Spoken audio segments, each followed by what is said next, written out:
जबरन ताली बजवाएं।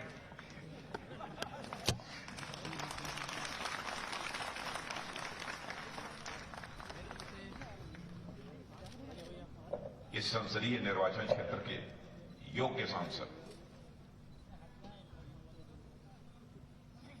जिनकी योग्यता और प्रतिभा का परिचय भारत की संसद को भी मिलता रहता है समय समय। मेरे मित्र डॉक्टर सत्यपाल सिंह, जिला प्रभारी श्रीमती कांता करदम, सांसद राज्यसभा, जिलाध्यक्ष गाजियाबाद श्रीमान दिनेश जी सिंघल और यहां के विधायक डॉक्टर मंजू शिवाज, श्री सुरेंद्र चंद जी नागर चुनाव प्रभारी और श्री सतन जी त्यागी यहां के चुनाव संयोजक, श्री अशोक जी माहेश्वरी चेयरमैन मोदी नगर और श्री नवीन जायसवाल इस मंच का के संचालक और इस कार्यक्रम में मौजूद मेरे सभी सम्मानित बहनों एवं भाइयों। शायद पश्चिमी उत्तर प्रदेश में पहली बार अपने जीवन में इतनी छोटी सभा को संबोधित कर रहा हूं।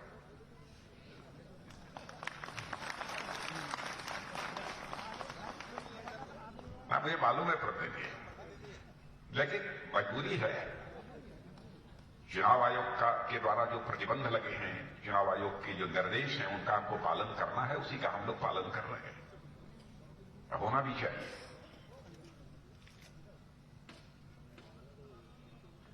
और आज जब मैं मोदी नगर में प्रवेश किया तो पहला काम मैंने ये किया कि मैं मंदिर गया।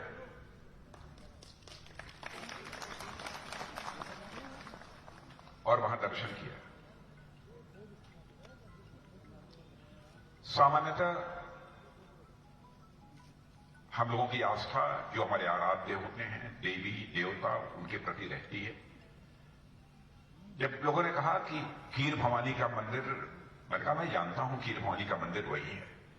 मैंने कहा पहले मैं वहां दर्शन करने चलूंगा, फिर मैं सार्वजनिक सभा को संबोधित करूंगा। और बहनों भाइयों, आपको जानकर खुशी होगी कि जो ही मैं दर्शन कर रहा था, दर्शन समाप्त ही हुआ था और नीचे झुककर जो ही मैंने ड्योढ़ी से हाथ लगाकर अपने मस्तक पर लगाया, अखाड़ा हुआ, तब तक हमारे आर्मी चीफ का टेलीफोन मुझे प्राप्त हुआ कि भारतवर्ष का जो 17 वर्ष का एक नौजवान कुछ दिनों पहले भारत और चीन की सीमा को लांघकर चीन में प्रवेश कर गया था और वहां की पीपुल्स लिबरेशन आर्मी यानी वहां की सेना ने उसको अपने कब्जे में ले लिया था। आज हमारा वह नौजवान छूट गया है और वह भारत आ रहा है।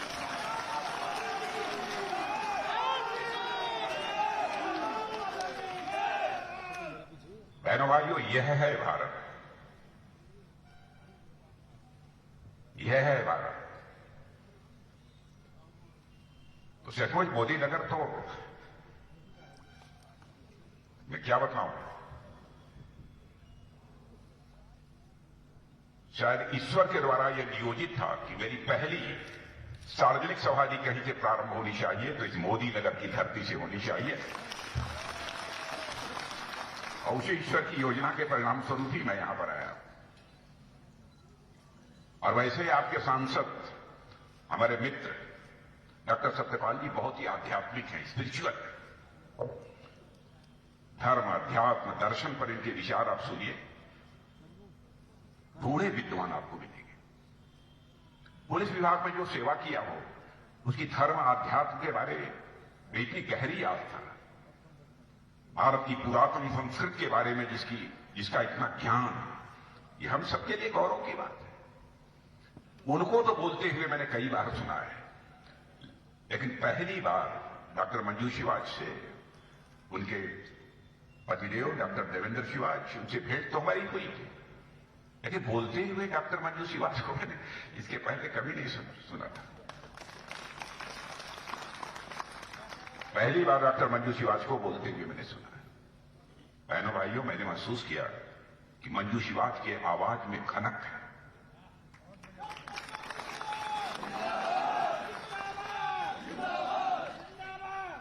शब्दों का चयन, कितना ऊंचा बोलना चाहिए, कितना नीचा बोलना चाहिए, कितना बोलना चाहिए, इस संबंध में उनकी जो समझ है, मैं उसकी सार्वजनिक रूप से मैं प्रशंसा करना चाहता हूं। ये कोई छोटी बात नहीं है। वक्ता तो बहुत देखे हैं, अब ऐसी प्रतिभाएं यदि यहां पर हों तथमुच यदि उनको अवसर मिले, अपने गांव, अपने घर, अपने क्षेत्र का नाम, अपने जिले का नाम दूर दूर तक वो रोशन कर सकती है। और मैंने देखा कि जिस तरीके का रिस्पांस आप लोगों ने डॉक्टर मंजू शिवाज को दिया है, मेरा तो विश्वास पक्का हो गया है कि आप लोगों ने मन बना लिया है कि पिछली बार से भी अधिक मतों से विजय दिलाकर हमको डॉक्टर मंजू शिवाज को उत्तर प्रदेश की विधानसभा में भेजना। इसलिए मेरा मूड अब बोलने का ज्यादा नहीं है,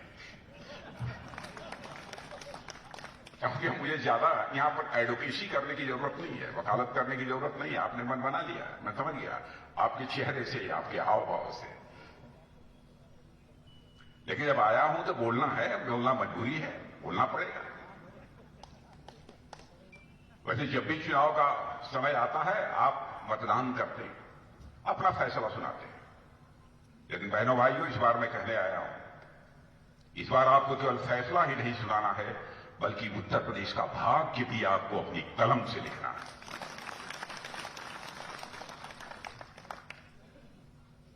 यह मैं अपील करने आया। उत्तर प्रदेश हिंदुस्तान का सबसे बड़ा राज्य है। दुनिया में 3-4 देश ही हैं जो कि जनसंख्या की दृष्टि से हमसे बड़े हैं। क्या हो गया था इस उत्तर प्रदेश को?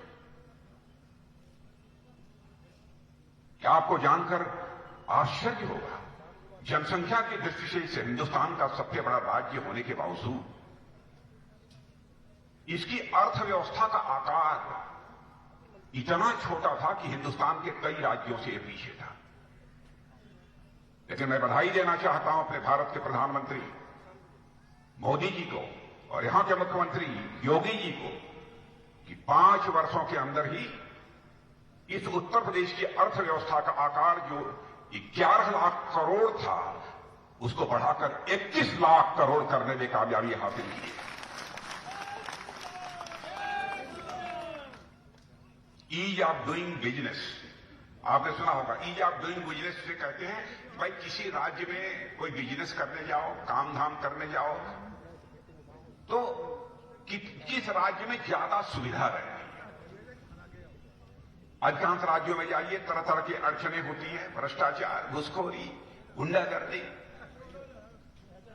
लेकिन हमारा यह Uttar Pradesh ease of doing business के मामले में आपको जानकर आश्चर्य होगा, जो पहले कभी 12वें और 12वें स्थान पर हुआ करता था, 5 वर्षों के अंदर हमारे मुख्यमंत्री ने लाकर उसको दूसरे स्थान पर खड़ा कर दिया है। आंकड़े तो बहुत दिए जा सकते हैं, लेकिन जो है राष्ट्रीय और अंतर्राष्ट्रीय आंकड़े हैं, नेशनल और इंटरनेशनल एजेंसीज की जो आंकड़े हैं, वही आंकड़े मैं आपके सामने प्रस्तुत कर रहा हूं। यानी इतना बड़ा काम हुआ, कैसे हुआ? आप सभी जानते हैं, विकास की पहली शर्त होती है कानून और व्यवस्था। कानून और व्यवस्था चुस्त दुरुस्त नहीं होगी तो किसी भी सूरत में उस राज्य का विकास नहीं हो सकता। यह बात पक्की है। मैं तो यह कहता हूं, जब होगा कानून का शासन तब विकास करेगा योगासन। और उत्तर प्रदेश में जो हालात पैदा हुए हैं, आपको जानकर खुशी होगी, योगासन 84 होते हैं। इन 84 में 83 विकास यहां योगासन कर रहा है। एक योगासन हम लोगों ने छोड़ दिया। 84 में 83 योगासन विकास यहां कर रहा है। 84वां 84th इस आसन को हम लोगों ने छोड़ दिया। आप लोग जानते होंगे, वह आसन है शीर्षासन। हम लोगों ने कहा यह आसन विपक्ष करेगा, इसलिए हमने विपक्ष के हवाले कर दिया।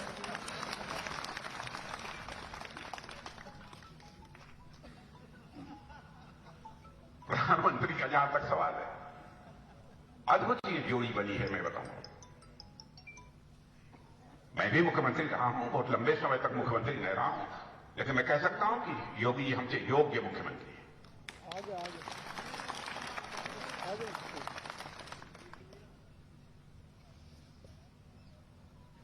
और जो भी मैं कह रहा हूं, सोच समझ कर मैं कह रहा हूं, नाप तोल कर मैं कह रहा हूं।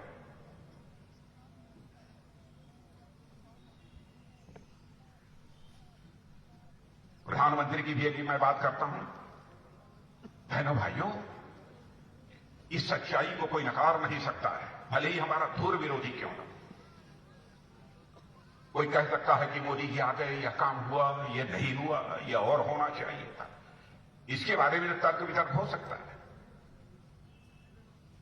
लेकिन दुनिया का कोई मां का लाल इस सच्चाई को नकार नहीं सकता है कि मोदी जी के भारत का प्रधानमंत्री बनने के बाद भारत की प्रतिष्ठा अंतर्राष्ट्रीय जगत में बढ़ी है। बहनों भाइयों, पहले भारत अंतर्राष्ट्रीय मंचों पर कुछ बोलता था तो उसे उतनी गंभीरतापूर्वक नहीं लिया जाता था, लेकिन आज यदि भारत अंतर्राष्ट्रीय मंचों पर यदि बोलता है तो सारी दुनिया कान खड़े करके उसकी बातों को सुनती है। भारत की यह हैसियत सारी दुनिया में बनी।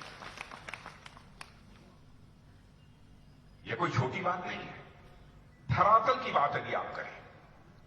आते ही हमारे प्रधानमंत्री ने फैसला किया कि हम 2024 होते होते ऐसे हालात पैदा करेंगे कि इसे हिंदुस्तान में एक भी परिवार शेष नहीं बचेगा जिस परिवार के पास रहने के लिए पक्का मकान न। हालात बदल रहे हैं। मैं दावे के साथ कह सकता हूं, मोदी नगर में भी बहुत सारे लोगों को पक्के मकान मिले होंगे।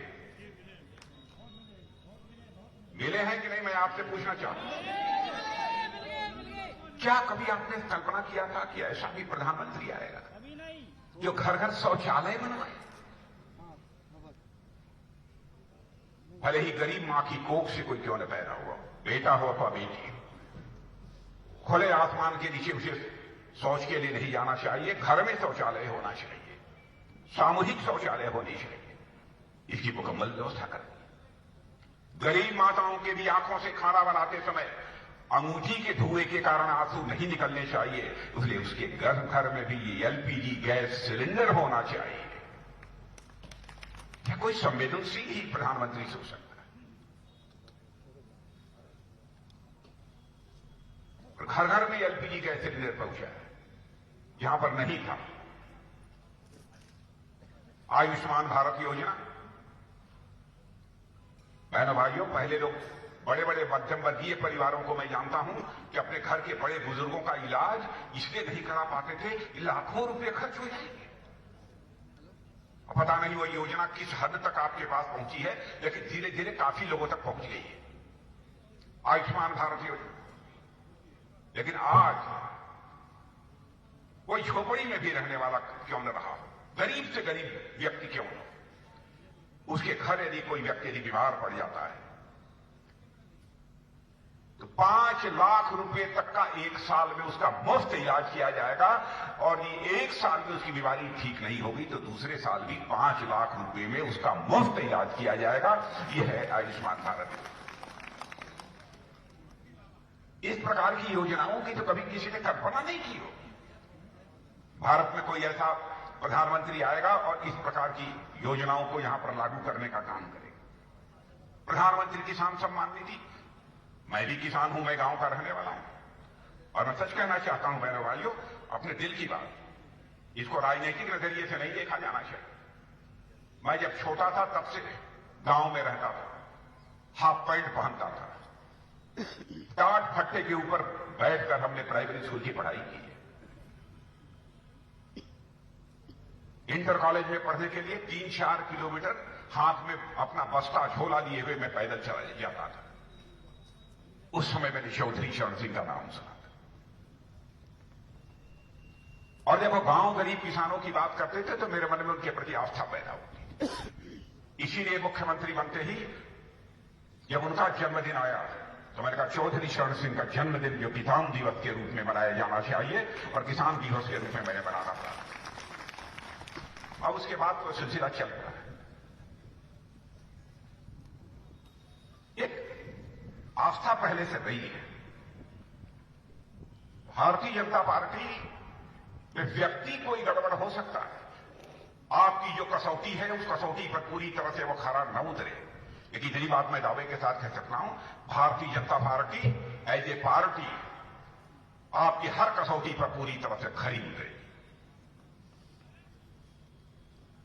अब आप कहेंगे कैसे खरी उतरेगी? मैं पश्चिम के लोगों को जानता हूं, लोग कहते हैं कि भाई चाहे जो कुछ भी हो जाए, बात का धनवान होना चाहिए। क्या मानते हैं ना? जो कहे सो करे, सपूत तो वही है। मैं दावे के साथ कह सकता हूं कि भारतीय जनता पार्टी इस हिंदुस्तान की इकलौती ऐसी राजनीतिक पार्टी है जो कहती है उसे करके दिखाती है।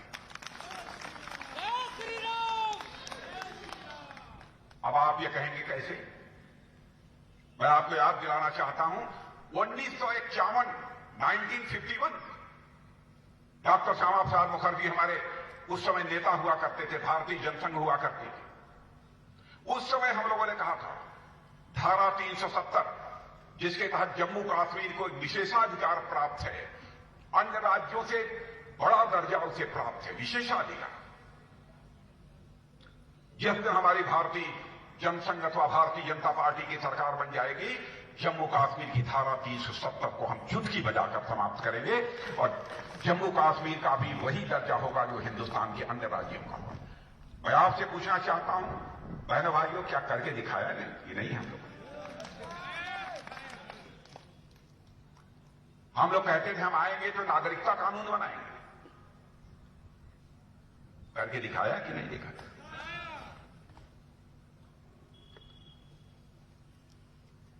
यानी जो हमारे हिंदू हों या अल्पसंख्यक हों, जो भी हों, ईसाई हों, पारसी हों, जो भी विभाजन के समय चले गए थे पाकिस्तान, यदि उनका वहां पर धार्मिक उत्पीड़न हो रहा था, हम लोगों ने कहा कि यदि धार्मिक उत्पीड़न के कारण वह भारत लौटते हैं, वापस लौटते हैं, तो उन्हें हम भारत की नागरिकता देंगे और यह कानून हम लोगों ने डंके की चोट पर भारत की संसद में पारित करेंगे। जो हम लोगों ने कहा सब कुछ किया। जैसे राम मंदिर, जब भी चुनाव आता था हम लोग अपने घोषणा पत्र में यह डाल देते थे हमारी सरकार बनेगी तो राम मंदिर बनाएंगे। तो कांग्रेस के लोग कहते थे ऐसा ही, भाजपा ही जनता की आंखों में धूल झोंकते हैं, राम मंदिर बनाएंगे। लेकिन बहनों भाइयों, अब तो किसी को संदेह नहीं, भारतीय जनता पार्टी की सरकार बनी, ऊपर वाले को भी मंजूर था। आज उसी अयोध्या की धरती पर भव्य राम के मंदिर का निर्माण हो रहा है, सारी दुनिया के लिए।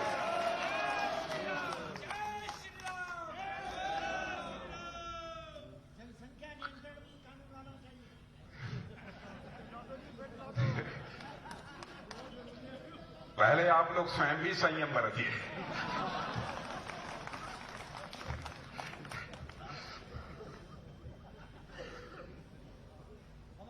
और एक चीज मैं बताना चाहता हूं, देखिए हम राम मंदिर की बात यदि करते हैं, इसका अर्थ नहीं लगाना चाहिए कि हम कोई एक धर्म विशेष हिंदू समाज की ही बात कर रहे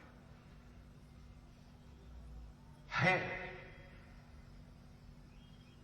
एक आक्रांता ने आकर उसे ध्वस्त किया था और हमारे राम मंदिर को, इसलिए वहां भव्य मंदिर बनेगा तो वही बनाया। डंके की चोट पर हम लोगों ने इसकी चिंता नहीं की वोट का क्या होगा, वोट आता जाता रहता है। सोमनाथ मंदिर, डॉक्टर राजेंद्र प्रसाद जी हमारे पहले राष्ट्रपति थे, तो उस समय उन्होंने उसका पुनर्निर्माण कराया था तो मैं उसकी आज चर्चा में कर रहा हूं। लेकिन इसको भव्य स्वरूप देने का काम यदि किसी ने किया, आज के हमारे प्रधानमंत्री नरेंद्र भाई मोदी ने।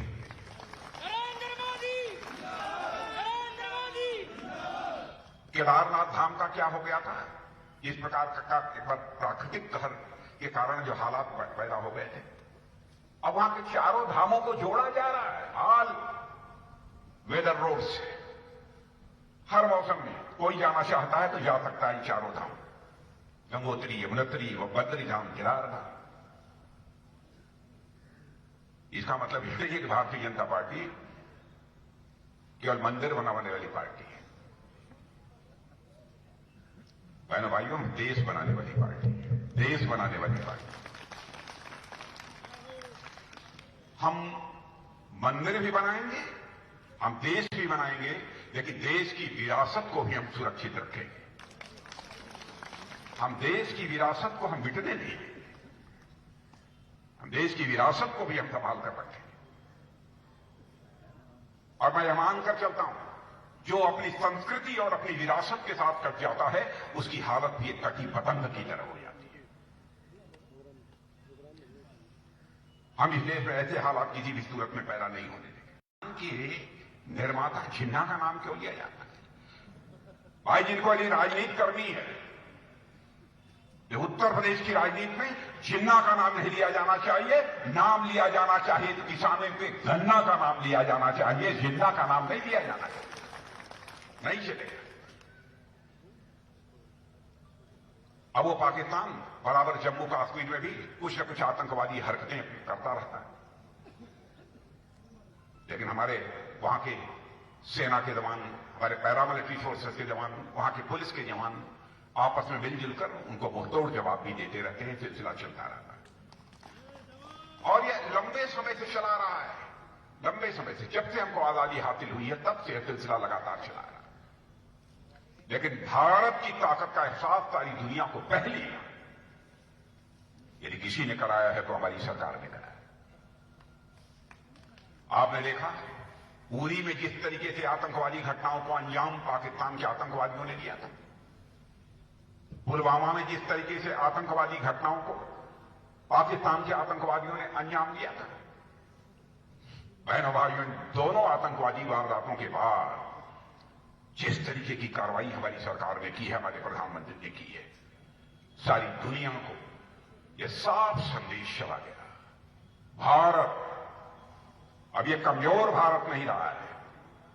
भारत के अंदर वह ताकत अब पैदा हो चुकी है, जो नापाक हरकत करेगा उसे सीमा के पार भी मार सकता है, जरूरत पड़ी तो सीमा के पार भी जाकर मार सकता है। यह ताकत भारत के अंदर पैदा है।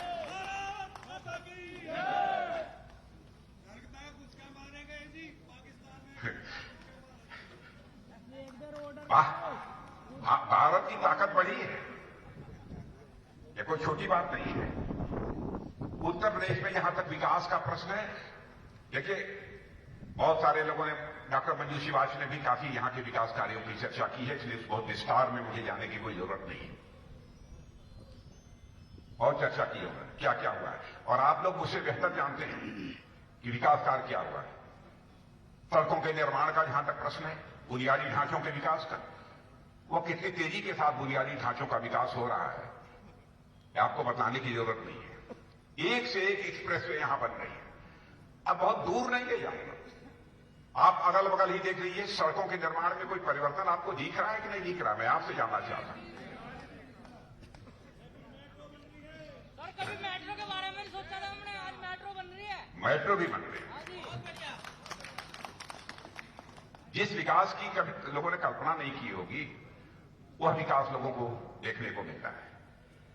कई ऐसी चीजें विकास संबंधित, अब जैसे उत्तर प्रदेश में कई जिलों को, लखनऊ है, कानपुर है, उधर आगरा है, बुंदेलखंड होते हुए यहां तक अलीगढ़ है, सब सारे डिफेंस कॉरिडोर के रूप में हमारी सरकार ने इसे घोषित किया है। यहां पर रक्षा सामग्री बनेगी, यानी हथियार, बड़े बड़े प्लेटफॉर्म, टैंक, तो गोले, बताइए। अब उत्तर प्रदेश में पहले गोली बनती थी।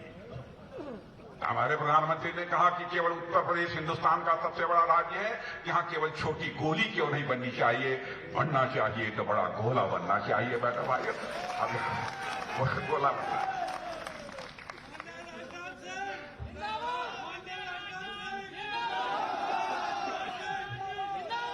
और मैं आपको जानकारी दे दूं, शायद अखबारों के माध्यम से आपको मिल गया होगा, क्योंकि देश का मैं रक्षा मंत्री हूं। तो मैंने कहा कि भाई केवल उधर ही अब सारा ये बम, बड़ी बड़ी सारी तक चीजें बनेगी, मिसाइल, सबसे तगड़ी एक मिसाइल होती है ब्रह्मोस। आपको आज खबर दे रहा हूं कि काम चल रहा है, लखनऊ के पास ही एक स्थान पर काम चल रहा है, जाकर कोई देख सकता है। बहनों भाइयों, अब ब्रह्मोस मिसाइल उत्तर प्रदेश की धरती पर बनने जा रही है। ब्रह्मोस मिसाइल सीधे 400 किलोमीटर, 600 किलोमीटर, 800 किलोमीटर तक मार करने की क्षमता उस ब्रह्मोस मिसाइल में होगी। क्या कभी सोचा था कि औद्योगिक विकास नहीं है, क्योंकि जब तक छोटे, मझोले, बड़े उद्योग स्थापित नहीं होंगे तब तक बेरोजगारी की समस्या का भी समाधान नहीं हो सकता है। कोई भी सरकार हो, सभी बेरोजगारों को रोजगार नहीं दे सकती है, लेकिन रोजगार के अवसर सृजित करना, यह जो शासन की जिम्मेदारी होती है। और मैं कह सकता हूं कि योगी जी ने काफी हद तक रोजगार के नए अवसर सृजित करने में उन्होंने कामयाबी हासिल की है। इस सच्चाई को हमें स्वीकार करना पड़ेगा। कोरोना का संकट था, कोरोना के संकट के दौरान भी सचमुच जिस तरीके से यहां के मुख्यमंत्री जी ने काम किया है वो प्रशंसनीय है। और हमारे प्रधानमंत्री, आपको जानकर खुशी होगी, जब अमेरिका, फ्रांस, ब्रिटेन, वहां कोरोना के क्या हालात हैं, आपकी तरफ का कोई भी विदेश में रहता होगा या देश विदेश की जानकारी होगी, अब वो बेकाबू हो गया है। लेकिन यहां पर कोरोना को काबू में रखने का काम यदि किसी सरकार ने किया है तो हमारी भारतीय जनता पार्टी की सरकार ने किया है, हमारे प्रधानमंत्री, हमारे मुख्यमंत्री।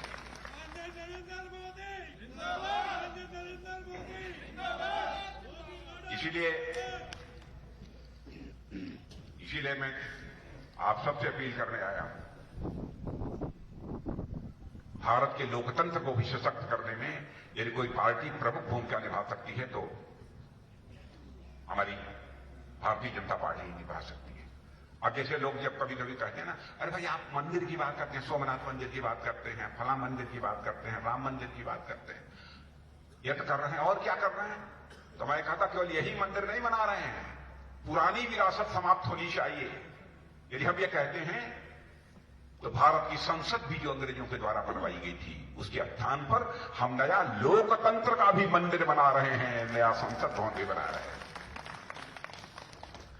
सब कुछ नए रूप में देखना चाहते हैं, जिसमें भारत और भारतीयता की झलक नंगी आंखों से कोई साफ तौर पर देख सके।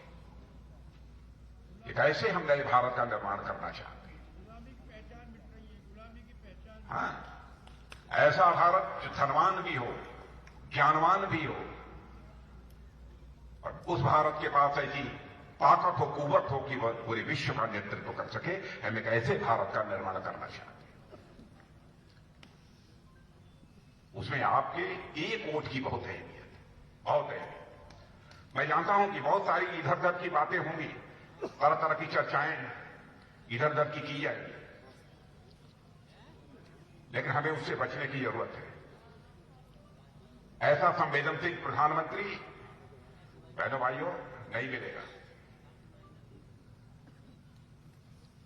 और मैं कहना चाहता हूं, संवेदनशीलता का उदाहरण देखना है। क्या कभी आपने कल्पना किया था हमारे किसान भाइयों का 3 कानून था, कोशिश की सहमति बन जाए इस पर, नहीं बनी। यह गुरूर मन में पैदा नहीं हुआ कि मैं प्रधानमंत्री हूं, मैंने कानून बना दिया, आज ये कानून किसी भी सूरत में वापस नहीं होगा, बल्कि प्रातःकाल क्यों ही उठे और उसके बाद उन्होंने तुरंत यह घोषणा कर दी कि यदि मैं किसान भाइयों के बीच तीनों कृषि कानूनों को लेकर सहमति नहीं बना पा रहा हूं तो मैं तीनों कानूनों को वापस लेता हूं। बहनों भाई, यह है संवेदनशीलता, यह है मन का बड़प्पन। इसको भी करके दिखाया। लेकिन आप लोग ऐसे ही भाषण होगा, ताली बज जाएगी, मंजू की आवाज नहीं जीतेंगे। आपको जाना पड़ेगा, क्योंकि किस बार कुछ ताकतें ऐसी लगी हुई हैं, जात पात पंथ इधर उधर सब ताली बातें करेंगे। लेकिन मैं आपसे भी कहना चाहता हूं बहनों भाई, हमें जात के आधार पर वोट स्वीकार नहीं है, हमको धर्म और मजहब के आधार पर भी वोट स्वीकार नहीं है। हमको वोट यदि स्वीकार है तो इंसाफ और इंसानियत के नाम पर हमको वोट स्वीकार है, हिंदुस्तान और हिंदुस्तानियत के नाम पर हमको वोट स्वीकार है। इसलिए मैं आप लोगों से अपील करना चाहता हूं, उत्तर प्रदेश में 5 वर्षों तक हमारी सरकार के कामकाज को आपने देखा है। बहनों भाइयों, आगे भी हमको एक बार आपका आशीर्वाद प्राप्त होना चाहिए। और जैसा मैंने पहले कहा था कि डॉक्टर मंजू शिवाच आपको योग्य प्रत्याशी है, इसको लेकर तो कोई विवाद कोई खड़ा नहीं कर सकता। इसलिए भरपूर आपका समर्थन प्राप्त हो। अरे वाह, क्या पूछना, बहुत अच्छा, बहुत अच्छा। मैं आश्वस्त होकर जा रहा हूं। और डॉक्टर मंजू शिवाच को एक बात मैं कहूंगा, मंजू जी अभी लोग तो जिता देंगे कह रहे, लेकिन एक बार अब ये पता नहीं डॉक्टर मंजू शिवाच बुलाएंगे कि नहीं बुलाएंगे, लेकिन डॉक्टर देवेंद्र शिवाच उनसे भी हमारा पुराना परिचय है। उनको मैं कहूंगा जरूर मुझे एक बार पकड़ के लाइएगा और इस मां भवानी खीर मंदिर का फिर से दर्शन एक बार मुझे करा दीजिए।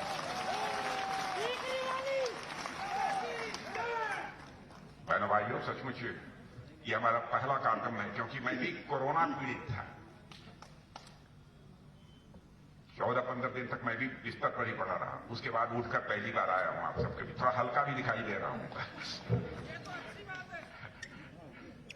लेकिन पहला कार्यक्रम उससे उठने के बाद मैं यही कर रहा हूं।